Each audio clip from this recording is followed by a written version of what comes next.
श्री शिवाय नमस्तुभ्यम। नमस्कार दोस्तों, स्वागत है आप सभी का आपके अपने YouTube चैनल खुशहाल ज़िंदगी में। दोस्तों आज के वीडियो में जानेंगे 2 अगस्त को जो श्रावणी शिवरात्रि पर ऑनलाइन पूजा कराया जाएगा, इसमें पार्थिव शिवलिंग का निर्माण किस प्रकार से करना है, शिवलिंग निर्माण के वक्त किन बातों का आपको ध्यान रखना है, ये पूरी जानकारी दूंगी। वीडियो को अंत तक जरूर देखिएगा।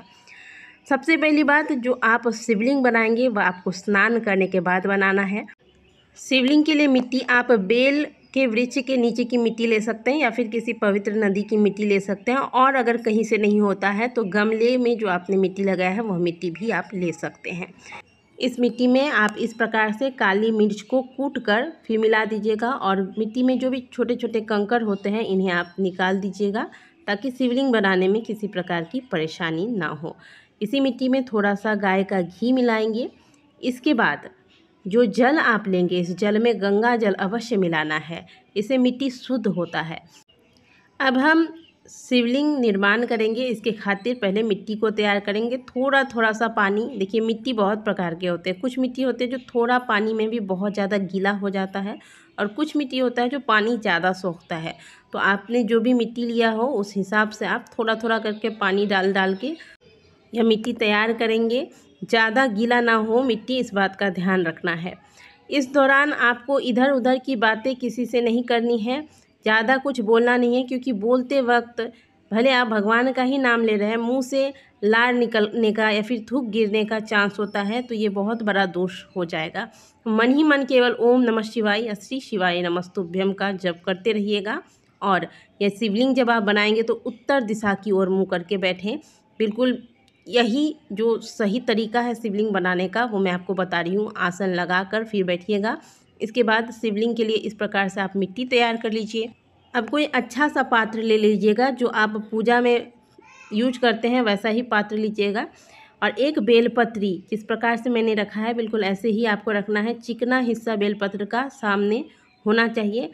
अब इस बेलपत्र के ऊपर आप मिट्टी रख दीजिएगा। देख लीजिए, आपको इसी तरीके से मिट्टी रखना है। अब इसके ऊपर से आप शिवलिंग का निर्माण करें। पहले लिंग बनाएंगे, इसके बाद जलाधारी बनाएंगे। तो इस प्रकार से, और ध्यान रखिएगा कि जो भी शिवलिंग आप बना रहे हैं वो बहुत ज़्यादा बड़ा नहीं होना चाहिए। घर में जब हम पार्थिव शिवलिंग बनाकर पूजन करते हैं तो वो एक अंगूठे भर का होना चाहिए, इससे ज़्यादा बड़ा ना हो, इस बात का ध्यान रखें। इस तरीके से पहले हम लिंग बना लेंगे। लिंग बनाने के बाद अब जो नीचे आपने मिट्टी रखी है इसे हम धीरे धीरे जलाधारी का शेप देंगे। यहाँ ध्यान आप दीजिएगा कि शिवलिंग आपको एक ही बनाना है। एक परिवार के लिए एक ही शिवलिंग बनेगा। जैसे मान लीजिए कि किसी घर में 2 भाई हैं और दोनों भाई एक साथ रहते हैं घर में, लेकिन भोजन दोनों का अलग अलग बनता है, चूल्हे अलग अलग हैं। तब ऐसी स्थिति में दोनों भाइयों के लिए अलग अलग शिवलिंग बनाए जाएंगे। लेकिन अब कोई ऐसा परिवार है जिसमें माता पिता है और बच्चे हैं, बेटा बेटी सब हैं एक साथ, तो ऐसे परिवार के सदस्य अलग अलग शिवलिंग नहीं बनाएंगे। ऐसे परिवार के सदस्य एक ही शिवलिंग बनाएंगे, और परिवार का जो मुख्य सदस्य है वो बैठकर पूजा करेंगे, और बाकी के लोग जो भी चीज़ें सामग्रियाँ चढ़ाई जाएंगी उन सामग्रियों को स्पर्श कर लेंगे। सबके हाथों से स्पर्श करा के फिर वो चीज़ें महादेव के शिवलिंग पर अर्पित की जाएंगी। और नहीं तो आप जो घर के मुख्य सदस्य हैं, जो चीज़ें अर्पित कर रही हैं, उनके हाथ को स्पर्श कर लीजिएगा। इससे भी आपको पूर्ण फल प्राप्त हो जाएगा। लेकिन अलग अलग शिवलिंग एक ही परिवार में नहीं बनाया जाएगा। अब बहुत से लोगों की समस्या होती है कि शिवलिंग बनाते तो हैं, पूजा भी करने बैठते हैं, लेकिन शिवलिंग ऐन वक्त पर पूजा के दौरान ही खंडित हो जाता है। तब ऐसे में क्या करें? ऐसे में जैसे कि मैंने आपको बताया कि मिट्टी तैयार करते वक्त मिट्टी में आप घी अवश्य डालिएगा, ये बहुत आवश्यक है। और शिवलिंग बन जाने के बाद जब आपका शिवलिंग थोड़ा आधा सूख जाए, इसके बाद फिर इसके ऊपर से आप घी का लेप करें। बहुत अच्छे से घी का लेप करके इसे अच्छे से सुखा लीजिए। फिर चाहे आप इस पे से कितना भी अभिषेक कीजिए, यह शिवलिंग बिल्कुल भी खंडित नहीं होगा।